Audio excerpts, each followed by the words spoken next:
আমাদের দল যদি চান, জনাব তারেক রহমান সাহেব এবং খালেদা জিয়া, মির্জা ফখরুল সাহেব যদি চান যে গোলাম মোল্লা রনি প্রধানমন্ত্রী হবেন, সমস্যা কোথায়? কোনো বাঙালি আমাদের স্বাধীনতার স্বাদ দিতে আস্বাদন করাতে পারেনি, শুধুমাত্র পেরেছেন বঙ্গবন্ধু শেখ মুজিবুর রহমান। আওয়ামী লীগকে তো সবসময় মিস করি, মৃত্যু পর্যন্ত মিস করতে থাকবো। জামাতের যে চরিত্র আমরা দেখতে পাচ্ছি, যে সাহস, যে কৌশল, যে স্পিরিট আমরা দেখতে পাচ্ছি, মানে গল্প, রবিনহুডের গল্পকেও হার মানিয়ে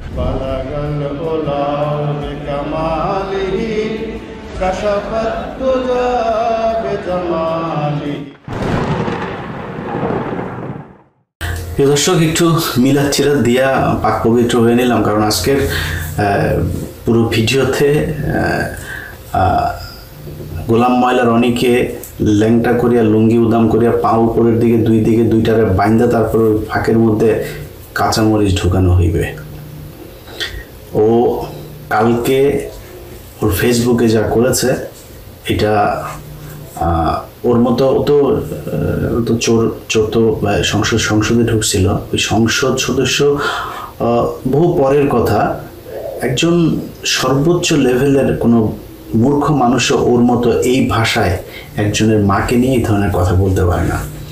সে এক নারী ছবি দিয়ে বলেছে ওই মহিলা নাকি আমার মা, এবং যা মনে চায় তাই লিখেছে, খুব জঘন্য ভাষায়। সেগুলো এখানে রিপিট করলাম না।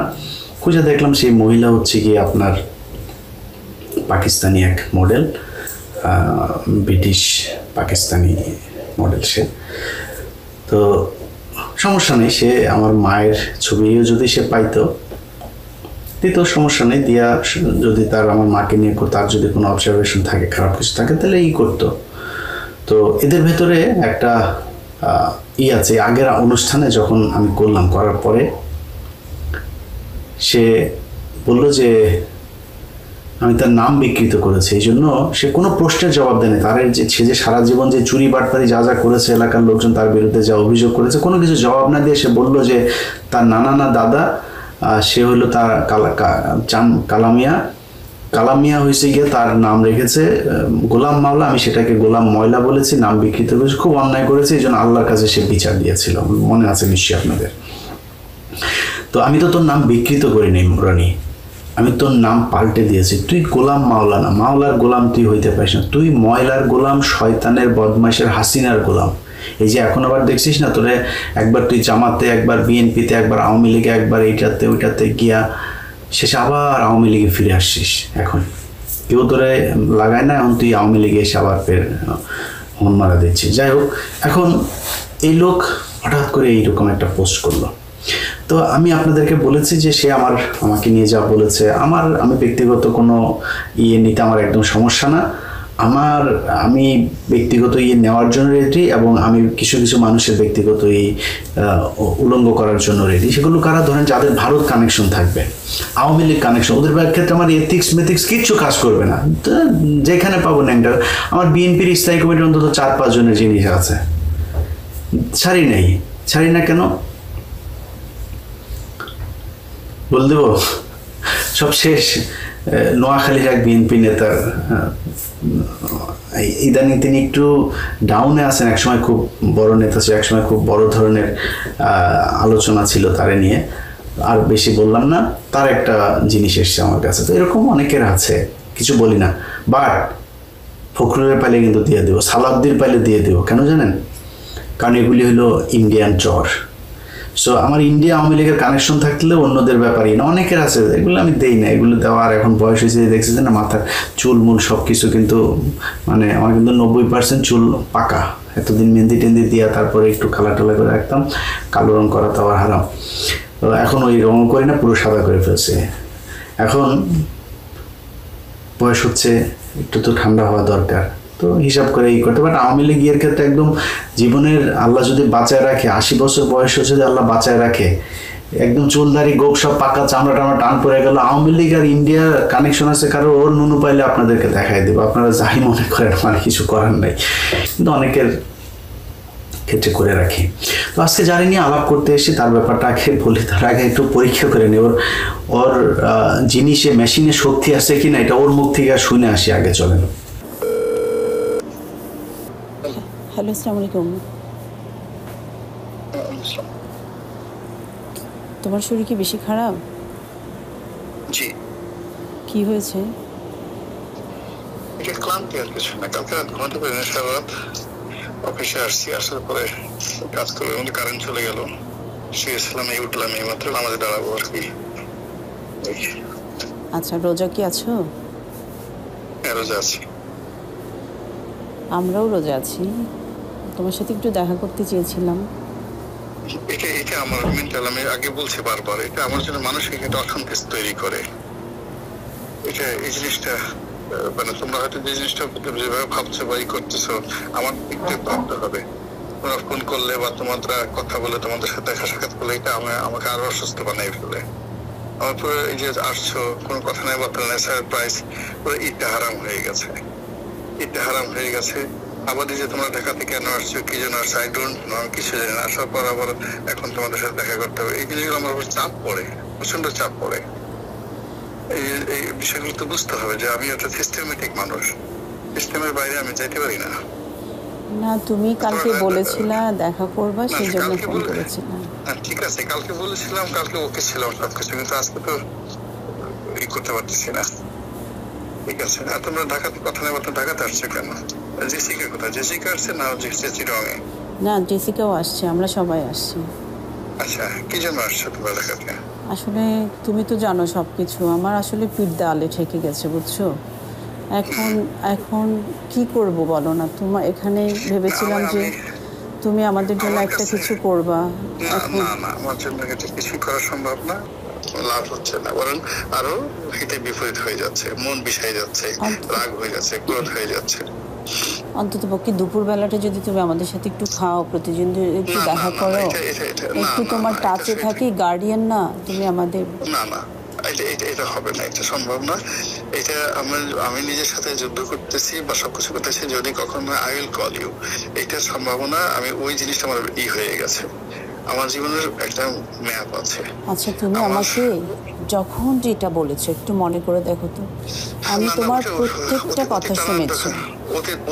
তুমি যখন আমাকে বলেছো যে চিটং চলে যাও, আমি চলে গেছি।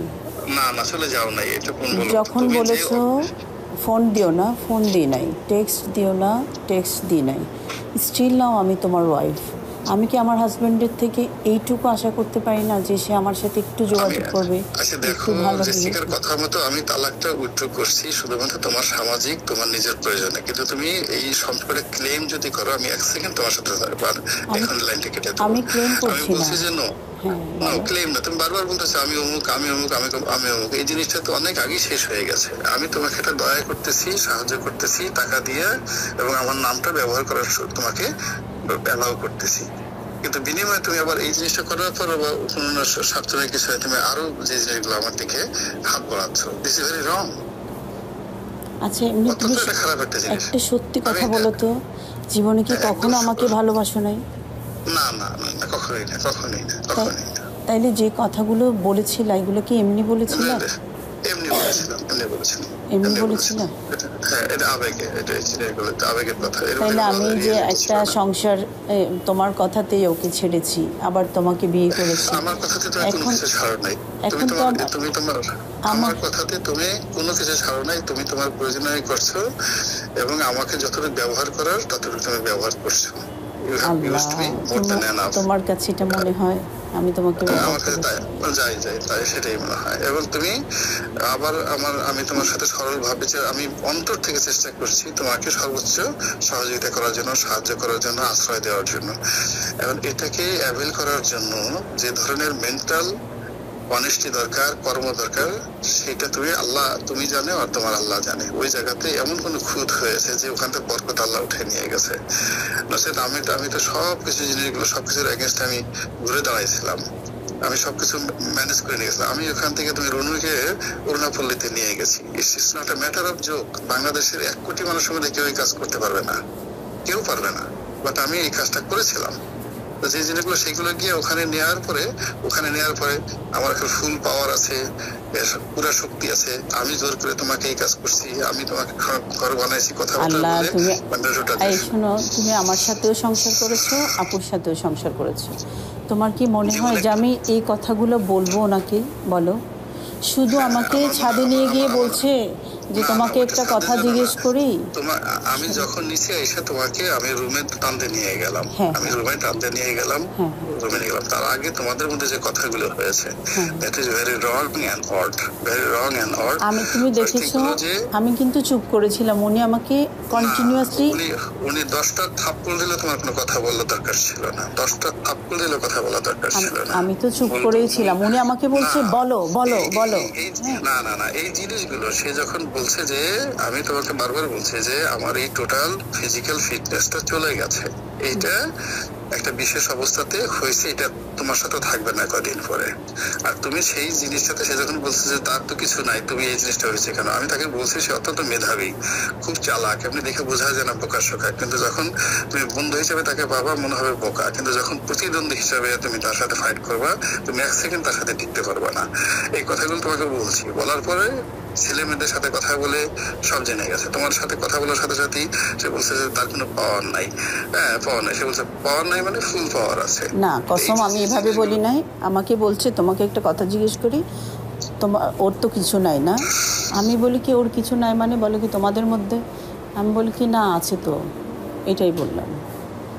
বুঝছো আমি তো শোনো আমি তো মিথ্যা কথা বলি না, এটা তো তুমি জানো তাই না। আচ্ছা এই রসায়নটা আপনাদেরকে একটু বুঝাই দিই, আমি না বুঝাইলে বুঝবেন না, অনেক কঠিন রসায়ন। গোলাম ময়লা রনি তার বউরে, তার বড় বউ আসল বউ যেটা, সেটা বলছে যে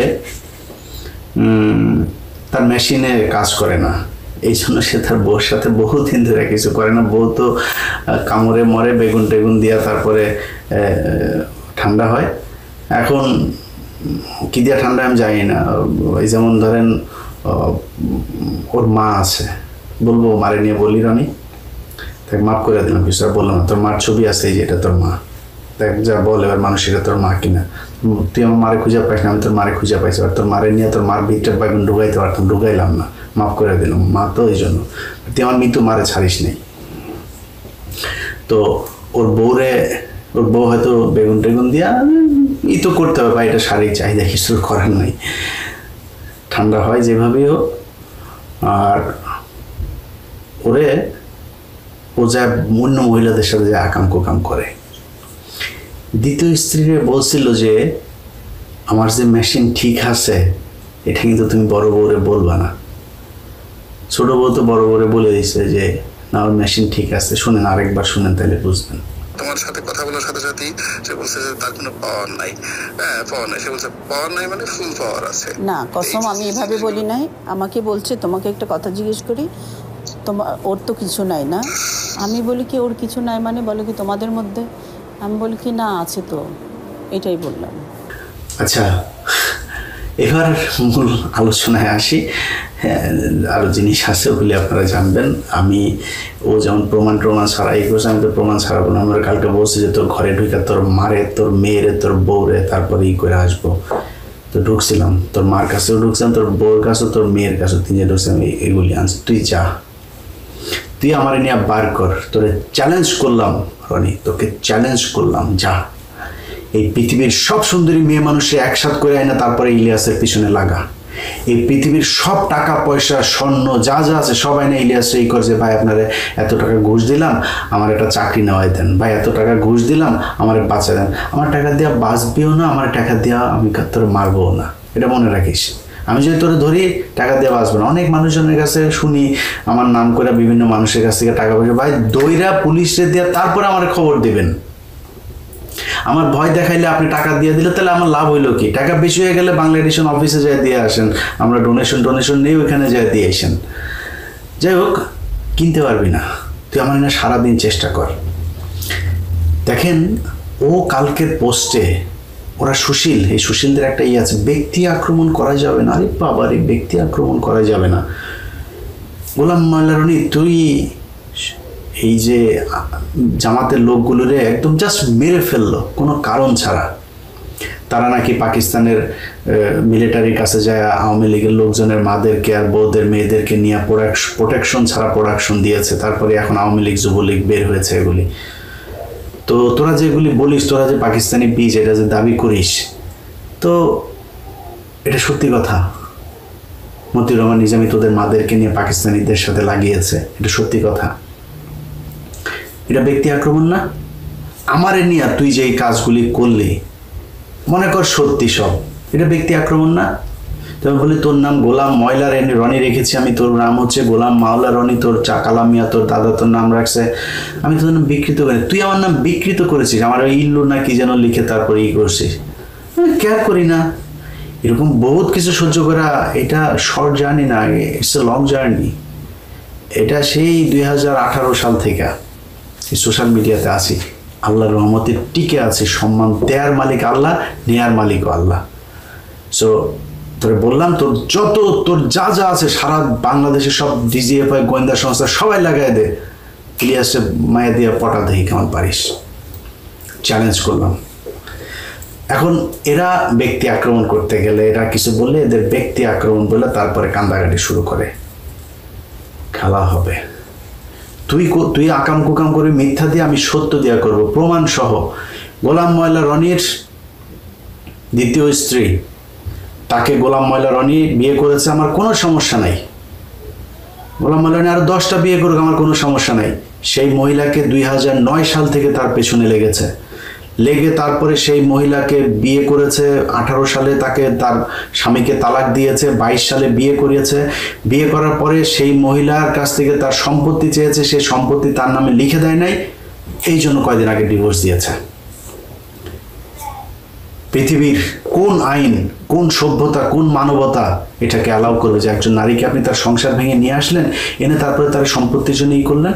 সেই মহিলার ভাই নাই, মা নাই, বাবা নাই, বাবার সম্পত্তি বোনেদের মধ্যে বন্টন হয়েছে, বোনরা থাকে আমেরিকা, সে দেশে থাকে, সম্পত্তি সব সে দেখভাল করে। এই সম্পত্তি বাগিয়ে নেওয়ার জন্য গোলাম ময়লা রনি তার পিছনে লাগলো, বিয়ে করে টাকা পয়সা সম্পত্তি দেয় নাই, মহিলারা ছেড়ে দিল। আপনাদেরকে বলেছি যে আমি ফাও কথা বলবো না, চলেন আমরা ওই নারীর কাছ থেকে শুনে আসি যে গোলাম ময়লা রনি তার সাথে কি কি করেছে। চলেন। হাজব্যান্ড থাকাকালীন মানে রনি কেন আপনাকে বিয়ের প্রপোজ করতো? আমাকে বলি ভাই, ও কখন আমাকে মানে প্রেম করার জন্য অফার করে। ও জানে আমার হাজব্যান্ড আছে, বুঝছেন? এবং হাজব্যান্ড থাকার পরও সে আমাকে দেখেছে, কিন্তু সে আমাকে বিয়ের কথাটা বলতো, বুঝছেন? তখন বলি কি, দেখেন আমার তো হাজব্যান্ড আছে আর আমি তো ভালো আছি, আমি তো আপনাকে বড় ভাই হিসেবেই জানি। হ্যাঁ, আপনি যদি বিয়ে করতে হয় অন্য কাউকে করেন, তখন সে চুপ হয়েছে, তার কিছু বলতো না।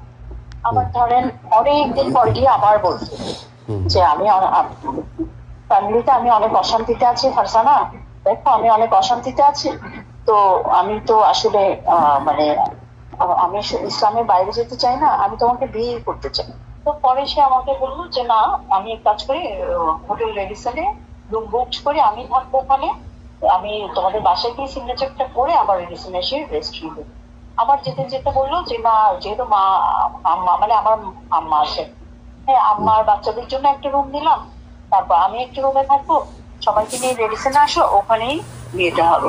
তো আমি সবাইকে নিয়ে রীতিমতো তার সে যেভাবে সিদ্ধান্ত নিয়েছে ওভাবে একটা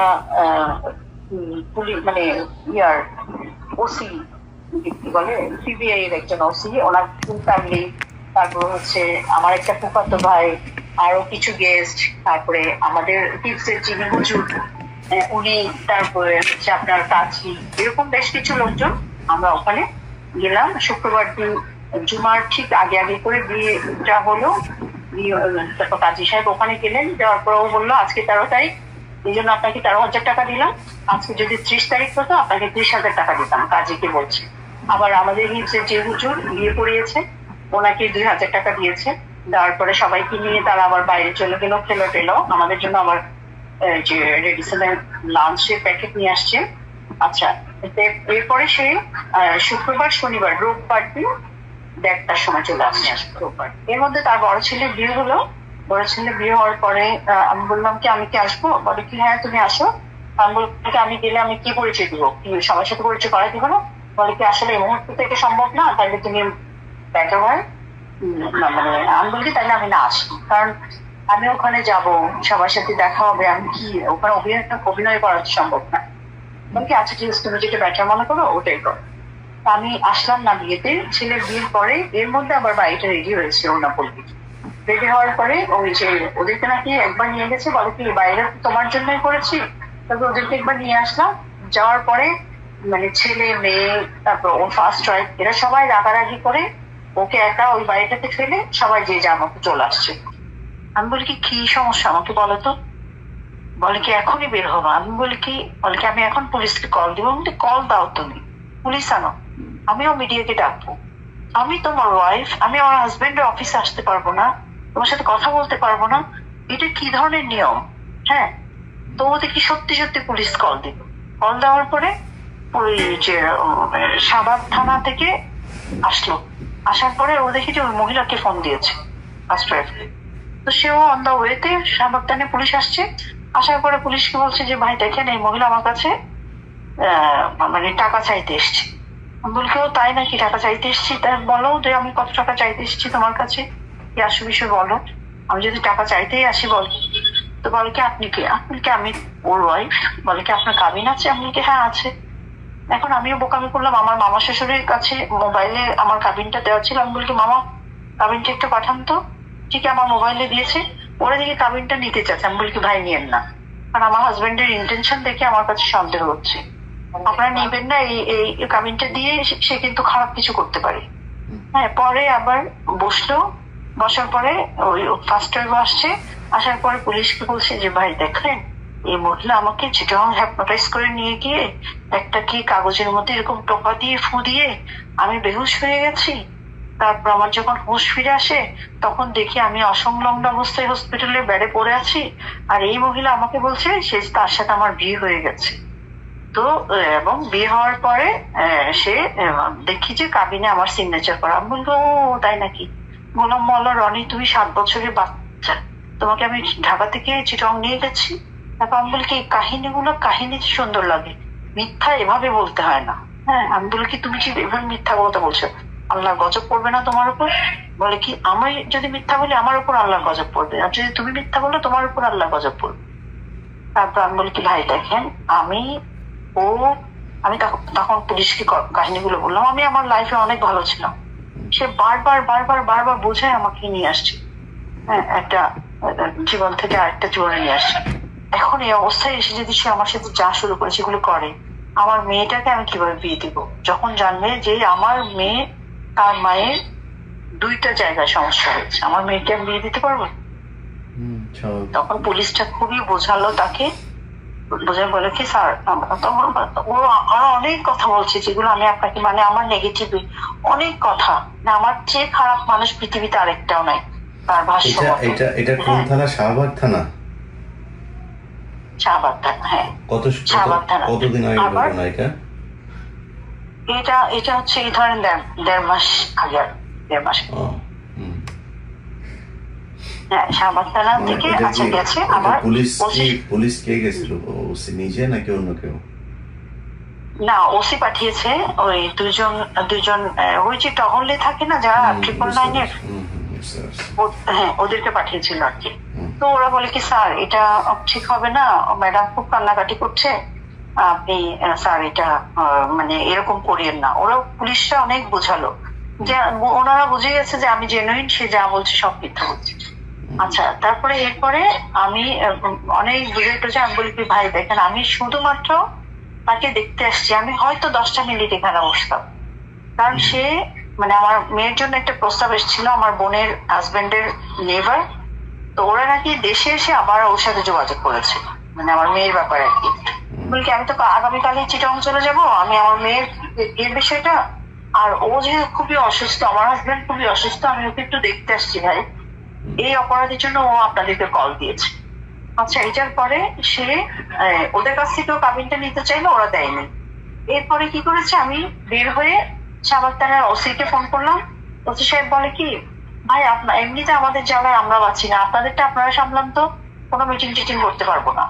হ্যাঁ, তো আমি কি করলাম, বলি কি এখানে তো চাইলে সমাধান হচ্ছে না। হ্যাঁ, আমি বললাম কি আমার শাশুড়ি যেহেতু ওর বাসা আছে ধানমন্ডির বাসায়, আমি ওখানে গেলাম, ধানমন্ডির বাসায় গেলাম, গিয়ে আমি বলি কি যেভাবে হোক আমি ওকে ম্যানেজ করবো আজকে। হ্যাঁ, এটা আমার গিয়েছিল। ধানমন্ডির বাসায় যখন গিয়েছি, এর মধ্যে আমার শাশুড়ি আমাকে দেখে ভয় পেয়ে গেছে, মানে কারণ ছেলে বউ তো মহাদজ্জাল। হ্যাঁ, তো কি করেছে, ওই যে ওখান থেকে আমার শাশুড়ি ফোন করে বলেছে ফারজানা এখানে আসছে। আমাকে বলি কি তুমি কোথায়? আমি বলি কি আমি ধানমন্ডির বাসায়। বলে কি তুমি এখন বের হয়ে যাও। আমি বলি কি কেন, তোমরা আসো, আমি তোমাদের সাথে কথা বলবো। তখন দেখি ওরা নিউ মার্কেট থানায় গিয়ে আমার নিউ মার্কেট থানা থেকে টহল 999 পুলিশগুলো পাঠিয়েছে। পাঠানোর পরে সেম থিং নিউ মার্কেট থানার ওসি কে বলছে যে আমি তাকে হ্যাপনোটাইজ করে বিয়ে করেছি, হ্যান্ড কাছে যায়। এখন ওরা আমাকে বলে কি ম্যাডাম চল না। আমি বলি কি কেন, এটা আমার হাজবেন্ডের বাসা, এই যে আমার শাশুড়ির সাথে কথা বলে। ওরা আমার শাশুড়িকে জিজ্ঞেস করেছে আপনার ছেলের বউ? বলে কি হ্যাঁ। এখন তারপর বলে কি আপনি আসেন। আচ্ছা, এসে দেখি এরা দুইজন বসে আছে, ওই মহিলা আর এই বসে আছে। বসে থাকার পরে আমাকে বলে কি উনি কি? আমি বলি আমার হাজবেন্ড। বলে কি কেমন হাজবেন্ড, আপনার কাবিন আছে? আমি বলি কি অবশ্যই আছে, দেখেন কাবিনটা দেখেন। বলে কি দেন তো আপনার কাবিনটা, একটু ভাই দেওয়া যাবে না, আপনি এমনি দেখেন। তখন দেখি যে সে আমাকে বিভিন্ন ভাবে জেরা করছে, আমার এত অপমান লাগছে, কান্না আসছে। আমি বললাম যে ভাই দেখেন, সত্যি কথা যেটা, সে আমাকে পছন্দ করে বিয়ে করেছে এবং আমি তার ফার্স্ট ওয়াইফের বিষয়গুলা সবকিছু ক্লিয়ার করেছি। সে এখন আজকে এসে সে কি কারণে উল্টে যাচ্ছে আমি জানি না। তবে আমার শাশুড়ি যেটা বলে যে সে কালো জাদুর শিকার, সে কালো জাদুর শিকার, নাইলে সে কন্টিনিউসলি আজকে 1.5 বছর ধরে এরকম অসুস্থ হয় না একটা মানুষ। তারপরে বলে কি আচ্ছা ঠিক আছে আপনার মোবাইলটা দেন। মোবাইলটা নিয়ে আমার মোবাইল থেকে ওই আমার কাবিনটা নিল।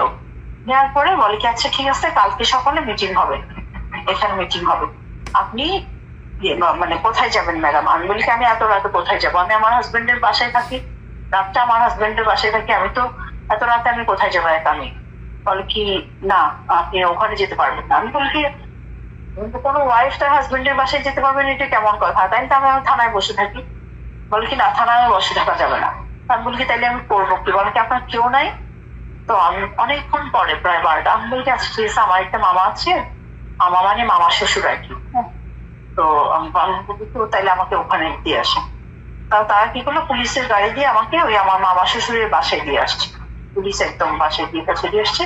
তারপর দিয়ে মিটিং করার কথা, অনেকে কয়েকবার ফোন দিয়েছে, ফোন ধরে না। এর মধ্যে সে সেই কাবিনটা নিয়ে মানে ডিভোর্স লিখে চিটাগাং পাঠিয়ে দিয়েছে, বুঝছেন? আমি তো ঢাকা, আমি তো ওখান থেকে আমাকে ফোন করেছে যে একটা চিঠি আসছে। আমি বলি কি চিঠি?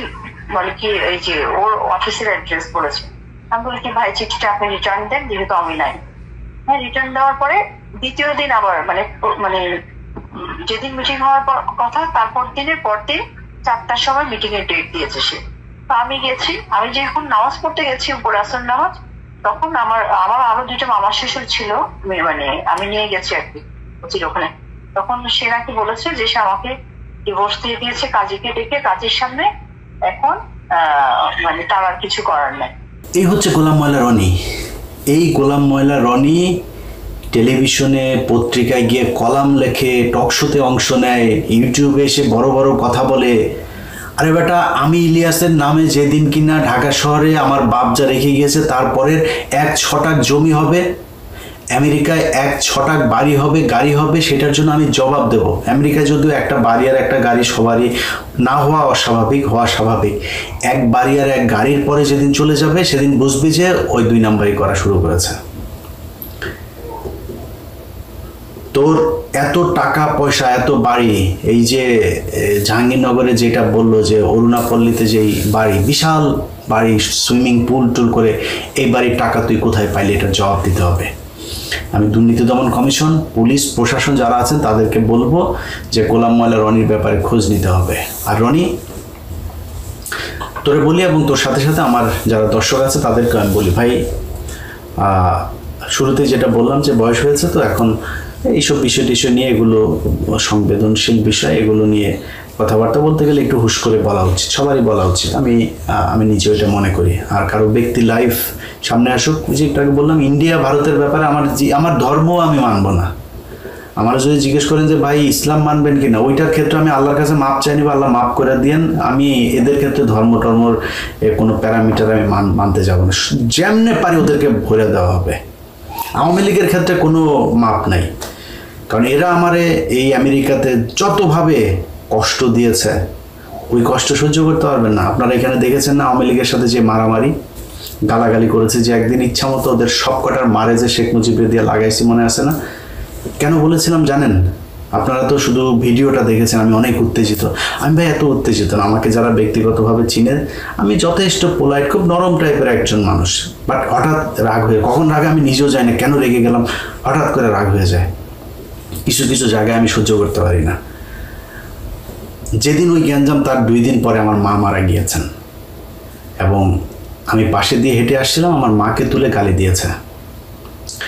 যখন গালিটা দিল, আমি ঘুরে দাঁড়াইলাম, দাঁড়ায় দেখি যে তারা অন্যদিকে তাকায় কথা বলছে, আমার দিকে আর তাকায় না।